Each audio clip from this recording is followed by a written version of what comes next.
more vulnerable you are, more Okay. nervous. I noticed in the last one too. Yeah. Okay, there it's let me see. Let me see.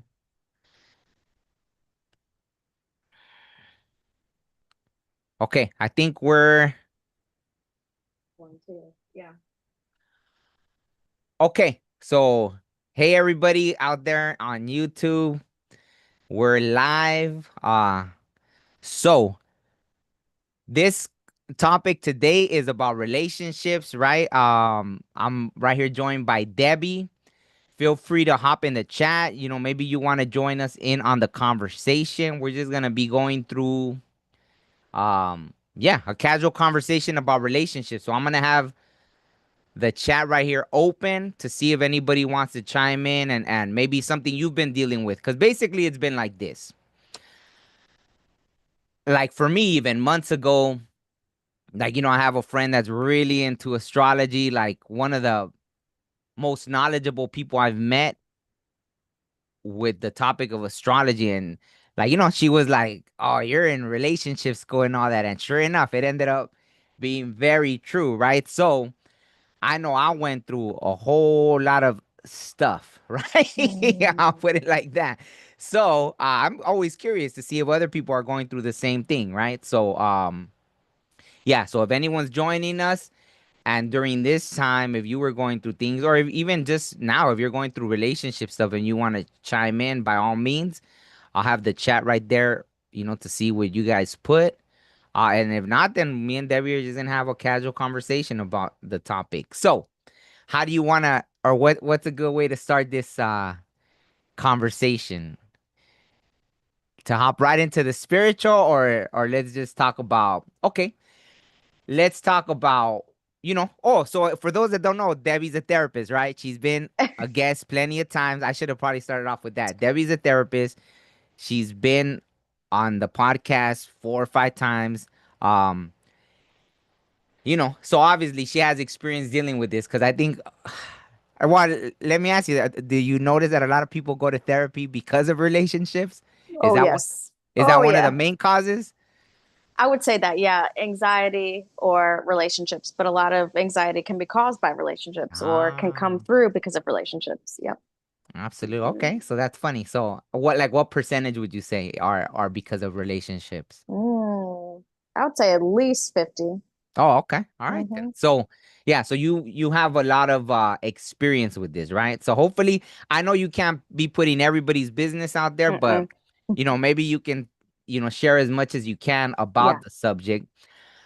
I'm gonna try not to go too into the spiritual, at least at first, right? If anyone Yeah. hops in the comments and they ask spiritual questions, I'll be happy to answer what I've experienced spiritually as well.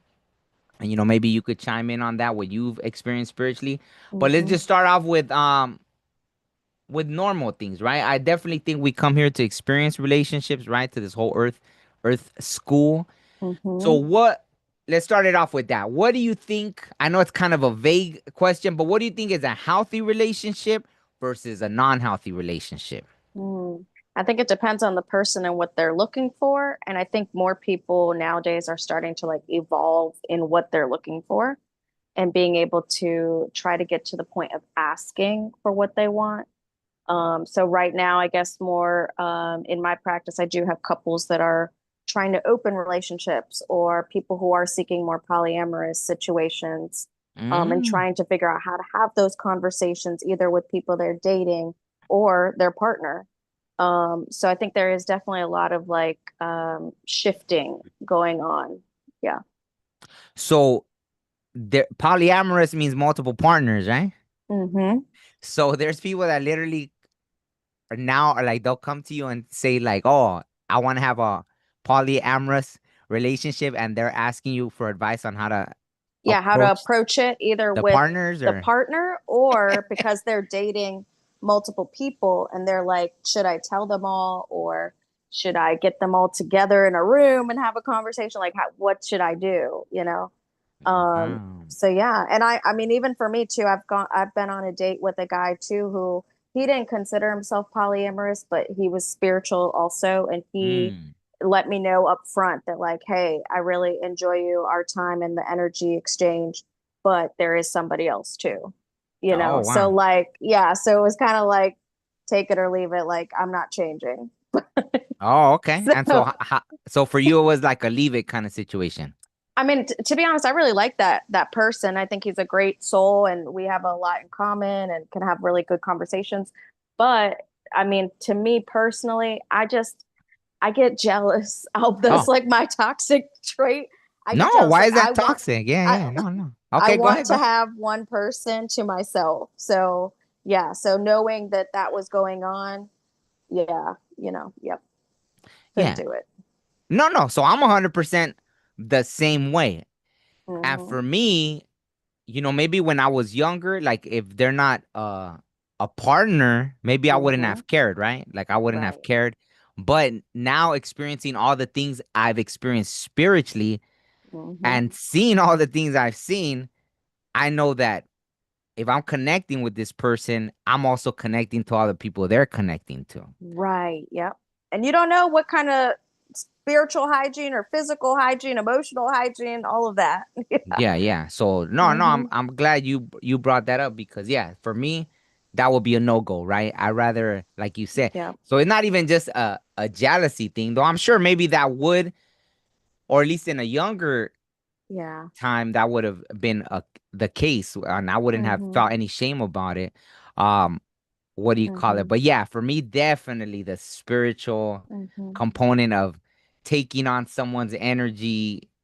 Yeah, and yeah, it'd just be like a whole web, right? Of taking that person's energy and then that person and then like whoever they're connected, it'd just be like a whole, yeah, Right. yeah, Yep. a whole orgy of energy that I wouldn't want attached to me at all. Hmm. And then you have, and then there's the worry of diseases and all this and that, like, so I would not want Yeah. to. Yeah. So when you have those kind of people come into that's funny Hmm. because I would have never expected we were going to be talking about this. It So, just came through. yeah, yeah, yeah. So, with those situations, obviously, as a therapist, you try not to be judgmental, right? So obviously, you tell them what, like you just tell them like, hey, okay, like if that's your thing, like what Hmm. kind of advice? Okay, let's Yeah. say, right, if I had just came to you like that, and I'm like, hey, well, so what would be your advice? Yeah. I usually kind of run down why they're exploring that, you Mm, know. Sometimes like, is it that you and your partner can't communicate? Like maybe he just kind of needs to go, he or she just needs to go, if it's not working. Or is it that you have multiple needs and you really like this person, but you could also see yourself with this other person as well? Because, mm, two different people can bring out a whole different side of us. If one of them, I don't know, is very adventurous and so kind of forces you to get out more versus one who is artistic and wants to create indoors. Like it's two completely different worlds. Both mm, can be nice, but again, if somebody wants both of those, how are you getting it just in this one person who only sees it this way? mm. Yeah. I got you. So it's yeah. So let me ask you this then. Have you maybe, I mean, or is there like a case study for this in the therapy world? Like, is there usually a personality type that is like this? Like, are they Mm. like this because of traumas, or they just get bored, or what is the situation with people that are polyamorous? Like, I what think that's goes a good on question. in the mind? I personally have not explored that. I don't know if there's a correlation. To be honest, the people that I have spoken with on that haven't really had any like serious mental illness. Like it's not like not knocking any mental health disorders, but some of them are more severe or present more seriously. So schizophrenia, for example, Oh. if somebody were to come in with that and is talking about a polyamorous relationship, I mean, is it because maybe there's different sides or perceptions that they're getting? So stuff like that. But I haven't personally had a patient that fits that has serious mental illness and is looking at polyamory. Hmm. So I haven't personally had that connection. Maybe other therapists have or have noticed some correlation, but I have not. Yeah. But I think it takes a person who, for me, I would say somebody who can communicate well and somebody who is also very in tune with what they need. So Mm, pretty self-aware, you know, to be because able to speak about that. yeah, because I think that takes a lot of courage to be like, yeah, this is not the norm. I want to try this. How do I go about trying it? Yeah. Yeah. Well, I mean, I know there's like married couples that are swingers and all this and that, and so Hmm. there's people that are Absolutely. very comfortable with that. And so, yeah, I guess it's more common probably now, right? Like you come across it more like than probably it would have been before, right? To be honest, I don't know. I think I'm getting about the same. I don't see it's not like a large population that I work with. It comes up every now and then. But I would say people are starting to kind of what's the word? They're shifting kind of what relationships mean and what they look like. Mm. Yeah. So polyamory is just an example, but I think that yeah, people are starting to want to explore a bit more within themselves and the relationship. And while this looked like this 10 years ago, what should it look like now? You know? Interesting. So I forgot why we got into, but I know the question was like about Mm. a healthy relationship Yes. versus non. So I don't know if there's any answer to if that's a healthy. So it's basically just what someone. Oh yeah, that's what I was saying was like it depends on the person and their needs. But I think when there's conflict, as there's always going to be some type of tension, it's how you guys are handling it or like how you guys are managing it. And in a lot of relationships where there's problems, it's because one person wants to deal with it and one person wants to run away. And Ah. so then it becomes this, you know, there's like added tension of like a chase almost. And the other's like, why are you after me? But yeah, so kind of figuring out how to balance that can be helpful in therapy. Yeah. Mm. So how do you feel about that since you brought, because that might have, I don't know if that's one of the things I had jotted down, but Mhm. so what do you think about that? Is someone that's avoidant of having a adult conversation about something, is that,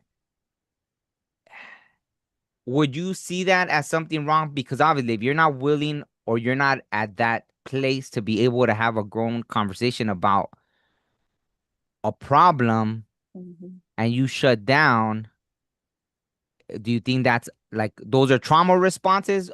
Because, or you think that's pretty normal to like it's just different kinds of people? Someone is more willing to, okay, let's deal with the situation. Someone else is like you said, a runner, chaser kind of situation. Mhm. Yeah, I think it can be trauma. I think it can also be learned behavior or childhood patterns that come up. Mm. So I'll use myself as an example. I would definitely consider myself avoidant.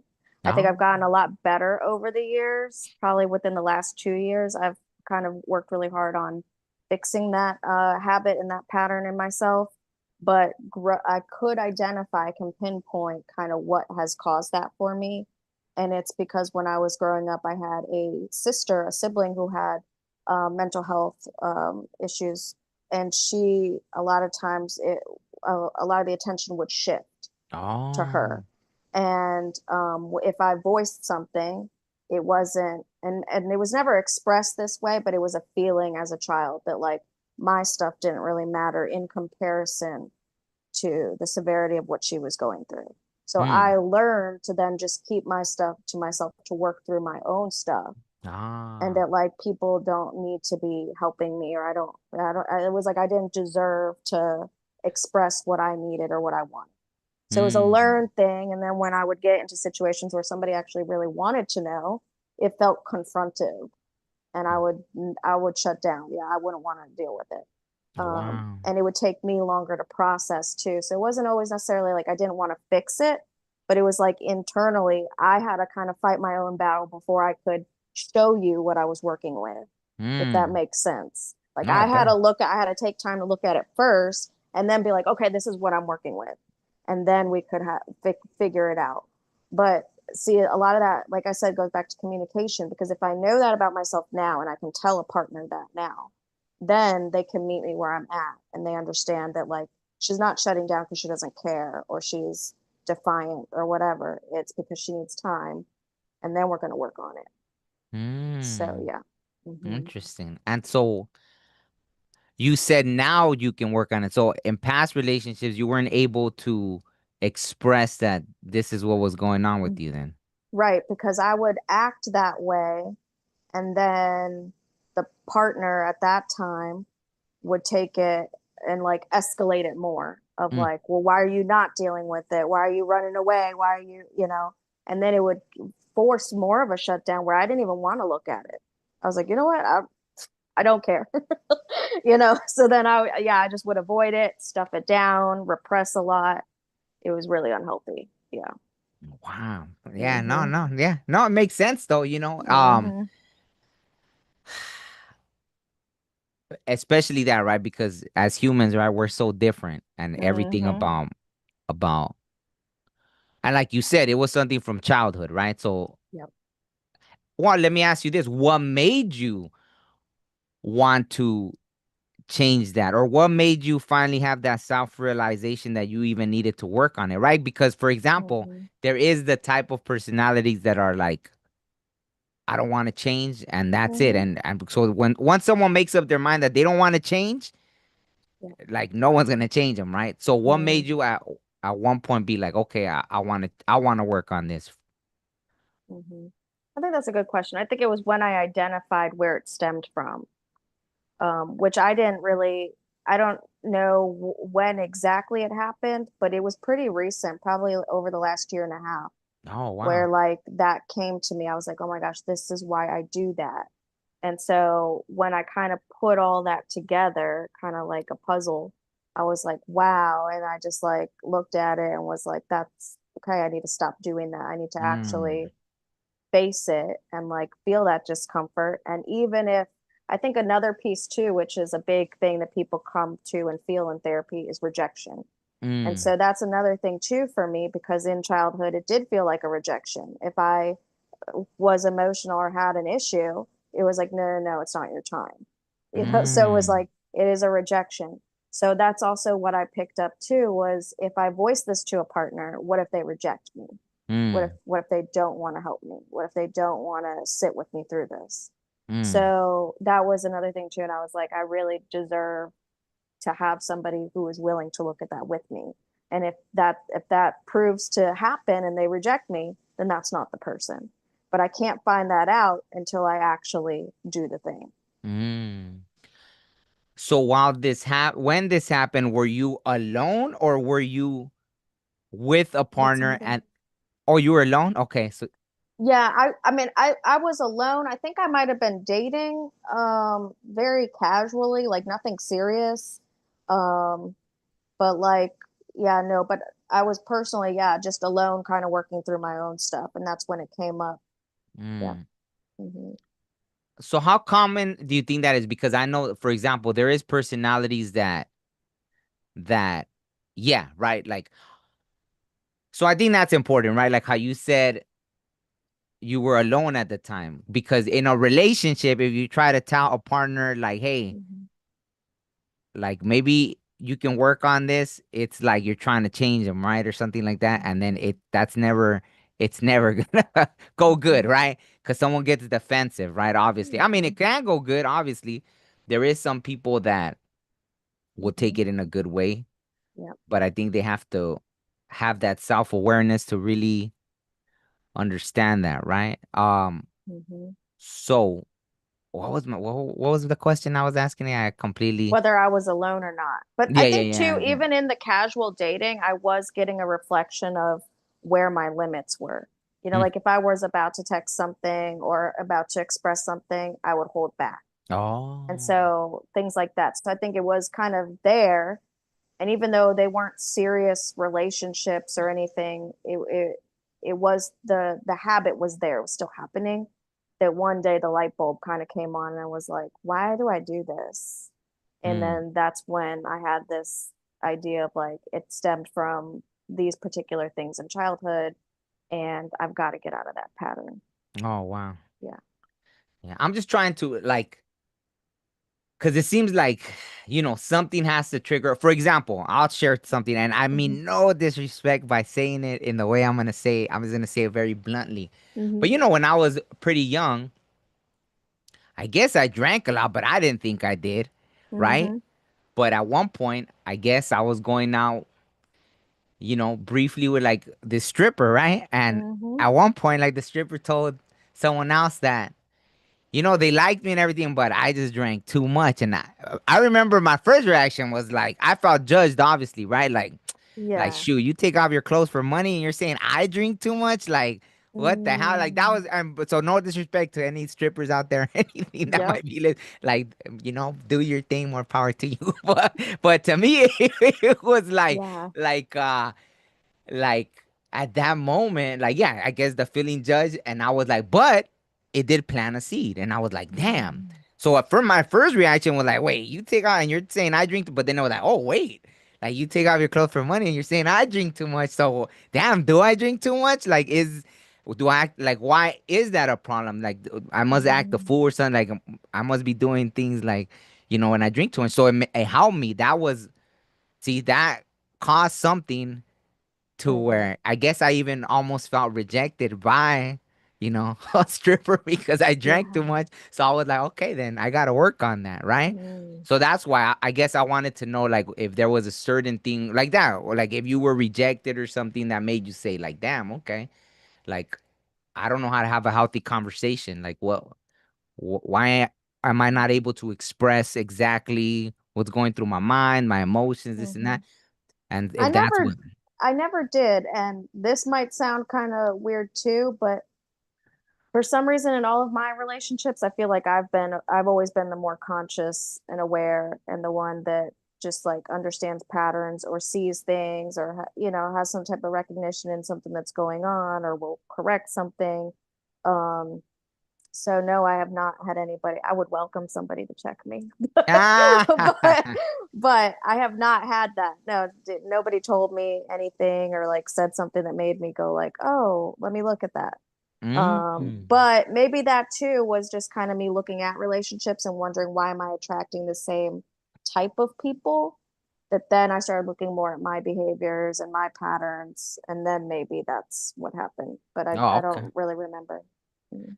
Okay. No, what just I guess even because the way you said that you even went all the way to look at what happened as a child. So I'm just like, okay, that's deep. So that means, like I Well, guess when those are I think I mentioned to you previously too. Those are our first relationships are like where mm, we pick up patterns is like how you related to your parents or even a sibling. And then we carry it with us. So was that more Mhm. like your therapist training that made you say, "Oh, I gotta go all the way back to childhood to understand why I'm doing this"? Or I don't know. It might have been. mm, If it was, I did it subconsciously, but something it might have also just been kind of like a download, an internal thing that maybe I was ready to explore. And it mm, just kind of popped up and like I had the like exact moment. Like I vividly remember in my head a moment in the kitchen and like mm, that's what came in. So I think it was just maybe just I was ready to explore it and so that kind of came in. mm. Hmm. Okay. Okay. That makes perfect sense. So I mean that kind of answers a lot of things, right? Like why we get, like, do you ever get, like, for example, patients or clients? I don't know what's the best way to call them, clients or patients. Either clients is fine. We could do that. Like, for example, it's safe to say, like, oh, you know what? What's trauma bonding? Because I have that here. Like, I don't know why I put it in the notes to talk Mm, about it, but what exactly is trauma bonding? I think I probably still never looked that up. yeah. And now I don't know the real definition of it, but I guess I could give an example is a lot of people have this where they've worked a really shitty job and they've made a best friend working at that job because they can relate. They're bouncing off these things of, oh, did you hear what John said? Oh, can you believe this happened? Can you believe payroll? Can you all these things that all of that is like heavy and you guys are going through it together. So Mm. similarly in couples, if let's say I was abused by my parents, like physically, Oh. never was, but I'm just giving an example. If I was physically abused by my parents growing up and now I meet another man and he comes up to me and we're talking or having a drink or something and he mentions that he was Mm. physically abused by his parents, Well, now there's this click because it's like, well, you get me because I've been through that too. And now this like bond starts to form because we think that we know each other or get each other because we've gone through something similar. And No. so again, not always healthy because maybe we're both carrying things from that abuse, but sometimes that happens and people get really like, they get deep into it because they feel like somebody gets them, somebody understands them because they've gone through a similar thing. So would you consider that an unhealthy connection or a healthy connection? It depends on how you deal with it. If you're conscious enough to be like, hey, we've gone through these things, but what are we doing with it? What are we doing about it? Then I think that's something different. Like maybe it's okay, well, since we've both gone through this, how do we want to raise kids in the future? Or do we even Mm. want to have kids? Because maybe our approach to parenting might not be the best based on what we've experienced, Ah. things like that. But when it's kind of blindly and it's just like a very, deep love, but it's based on the fact that we share a memory that both of us has or something. And we're not really actively working on something, and maybe we're carrying those things, and where there's conflict, then unhealthy. Hmm. Okay. Hmm. That makes sense. So let me see.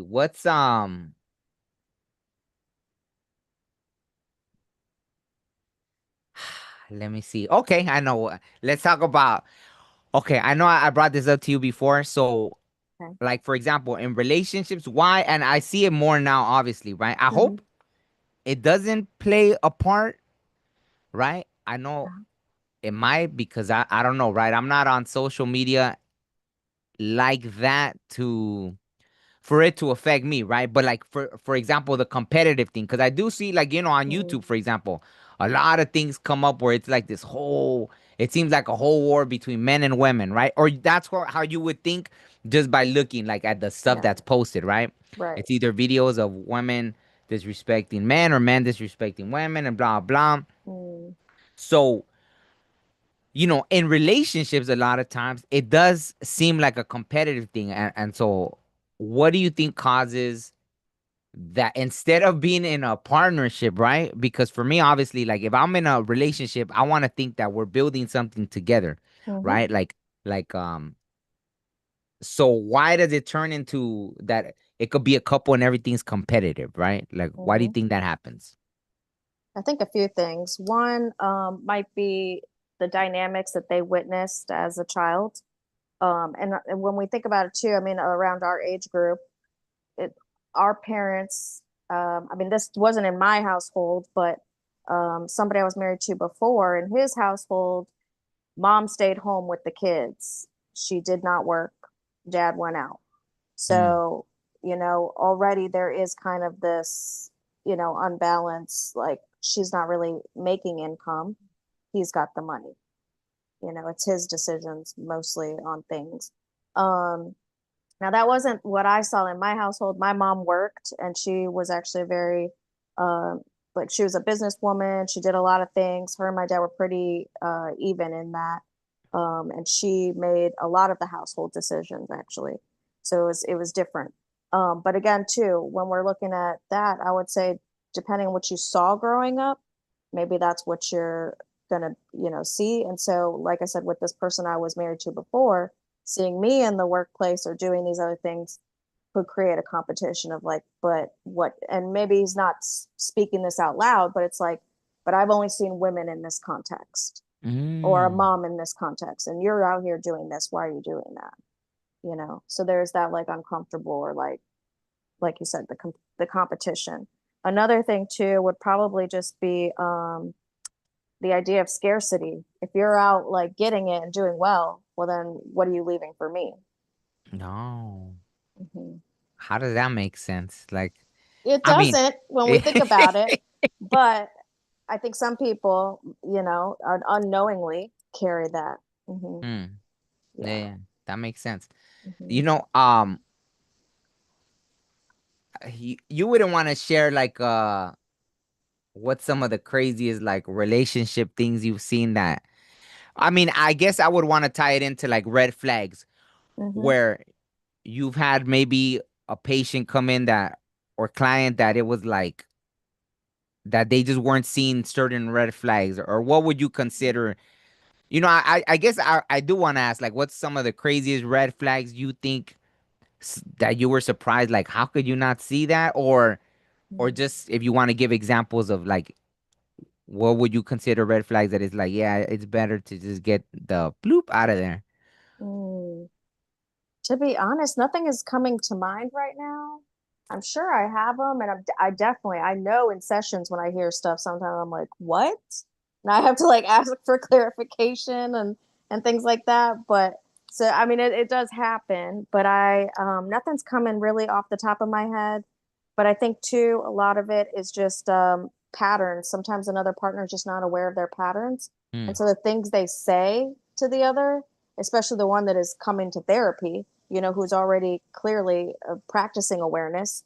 The other partner is not always as open and like, is like, when are you going to get better? I thought you'd be fixed by now. Things like that, where it's like, Oh, what are you talking about? What are you saying? But things wow. like that, yeah. See, so that kind of talk, see, like when someone says things like that's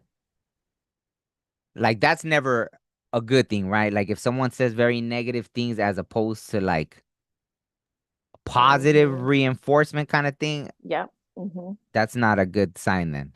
Yeah, I mean that's what I would say. Obviously, this particular couple I'm thinking of, like, they're working on it. She's very committed. She's heavily committed.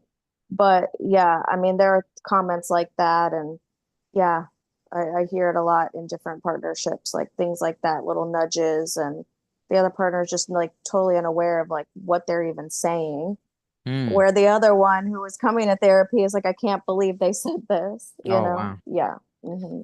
What, because now that you said, what's stonewalling? Because I know I've heard that. So what's like stonewalling? Or is it stonewalling like with It relationships? is. Yeah. Actually, there's a really good uh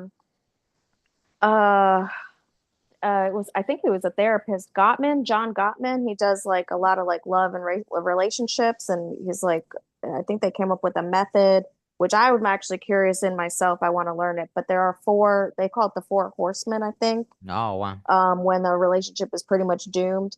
And one of them I think is stonewalling. Oh, okay.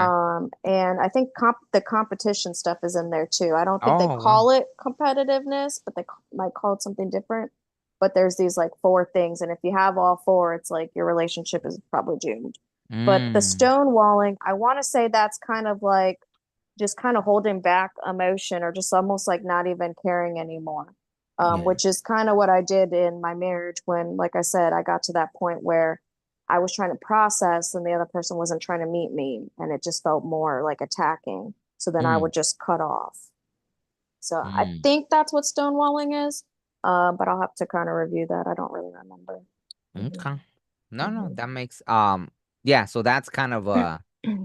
if someone, well, see, in this case, you were the one stonewalling, so how do you Yeah. feel now being aware, like, Hmm.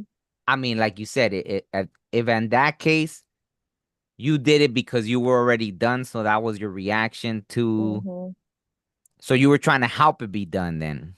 I think for me, it was more of like an emotional, like I really wasn't trying to give any more to this. And so like, why, in a sense, like waste or expand all this energy out of myself? Like I can just cut it off. Yeah. Hmm. But then that's like for him, then that should have been a good sign that yeah, this is over. So for him to take it, if he took it in that way, then that was the right way to take it, right? Like, Yeah. because Hmm. you're not giving anymore anyway. So Right. how would you define love bombing? Like I know that's a common thing. So what do you think of love bombing? Yeah. So it seems nice in the moment. But I think like, at least from my understanding of it, it's like very heavy, like flooding you with a lot of affection, texts, checking on you, maybe gifts, all these things. So you feel very prioritized and loved and things like that. But typically, the types of people that are doing this, um, they pull away when things are not going well. It's like very Mm, conditional. Ah. So at first, they may do this, they may flood you with all of this and make you think that like you're the only one, you're the biggest thing in their world, but then, they may pull away or it may stop or yeah, it's not always the best balance. Hmm. Hmm. Okay.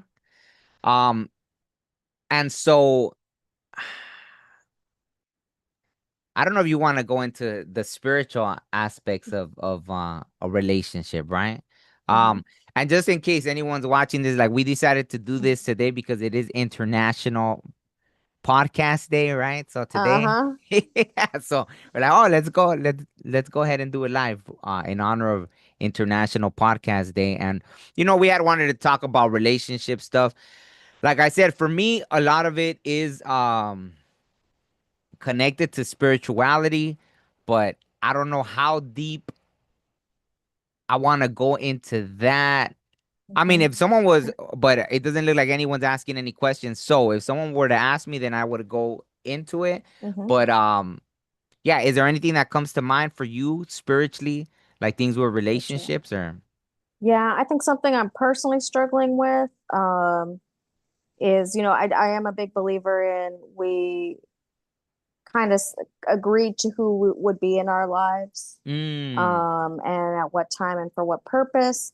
And so sometimes when I'm in it, I'm because, sometimes I am more intuitive. When I'm in it, I find like it's hard for me to actually read. Like I could read for others. Like I'm in therapy and I can kind of give them things that they're not seeing. But then when it's myself and it's like I want to know like why is this person here? What is our contract? What are we doing together? What should I know? It's like it's very blank and like I don't know. And so it's like I'm learning to just be present and in the moment and just take it as it is. But there's that part of me that's like, but am I wasting my time? Like, should I just be kind of on my own or should I move on or like what? And yeah, so it's hard, but I think that's really my lesson is to just be in the moment and ride it out. Yeah, yeah. unless things are bad, what they say. What's that saying? Like, don't fix it if it ain't broke. So it's like, Mm, just be in it, and like, there is no rush. That was something actually. That was like a download that hit me the other day, and I posted it on social media. Of like, there's no rush in getting to know somebody, and if you can genuinely connect with another human being, why would you even want to rush that anyway? mm, And so, yeah, but it's like my mind wants to like know everything at once. It's like mm. I want to know it all.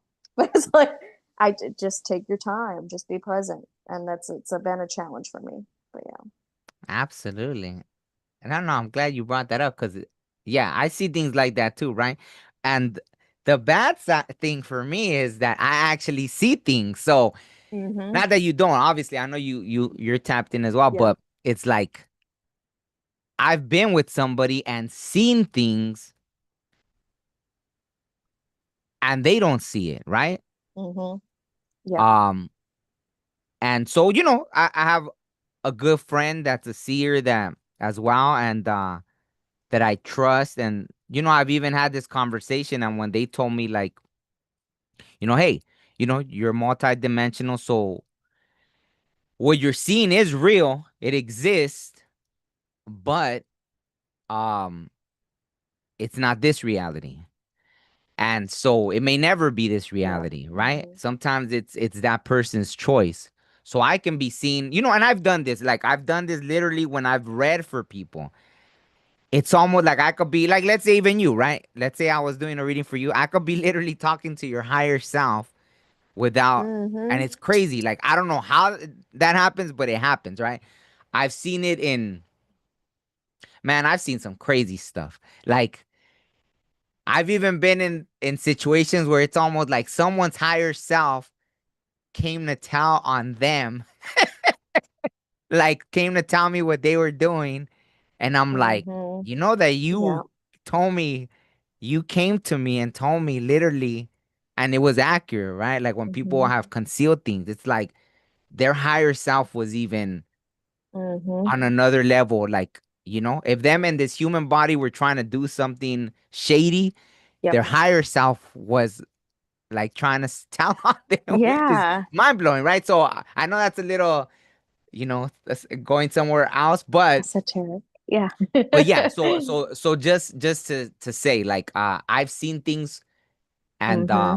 so it makes Yeah. perfect sense about how you said just trying to understand what the Mm-hmm. connection is, because I could see these things, I could see these connections, and maybe in another reality, yeah, everything's perfect. But in this Mm-hmm. reality, yeah, it's up to a person.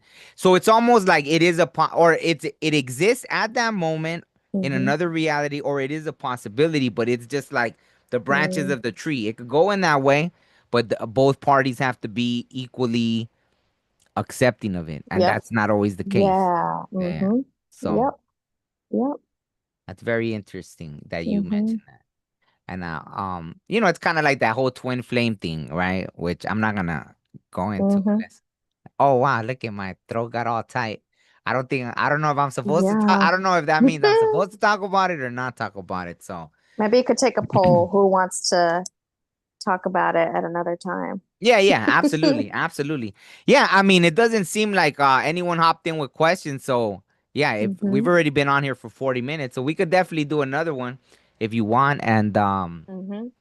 yeah, I'd love to maybe next time we could get more into the spiritual aspects. Yeah. And if Yep. or we can actually announce that we're gonna do it live, because today I didn't, you know, That's or okay. we just Yeah. kind of. We'll do that. You can post it and then Yeah, we'll come back and say we're going to do a live again and yeah, do the more absolutely. spiritual.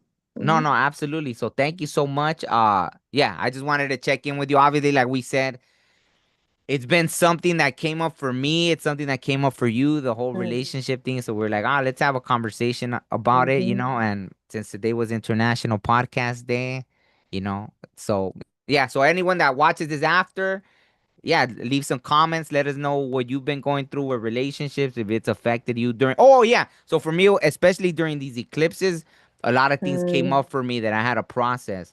Mm-hmm. I was shown so many things. So I don't know if anything came up for you during the eclipses in general. I'm trying to think. I'm sure they did. I'm just trying to think. Um, as far as relationships go, gosh, I think that pretty much was it. Was like me learning how to like ride it out and be in the moment Ah, versus wanting to know everything all the time, you know? yeah. And I think too, on some level, that might also just be like a trauma response too, of like, I need to know because I don't want to, get messed up in this, you know? So it's like, I get it. it's already like, hey, like you're just supposed to like live, just like our lives. Like we don't know what's coming next all the time, but like we signed up for this, so we got to keep doing it. Absolutely. That makes Hmm. sense. That makes sense. Okay. Well, thank you to anybody that watches this. This is probably gonna end up being episode 169 of the podcast. And thank you. Wait. Oh, okay. I was just like, I didn't record this, but I forgot it's live, so it doesn't matter. No, but it is nice to have the video after, right? Okay, Like yeah. I could edit it or something, but it's But live you were anyway, so live. yeah, Okay. so it doesn't matter. But yeah, Okay. thank you everybody. And on that note, we're here. Let me see. How do I end this?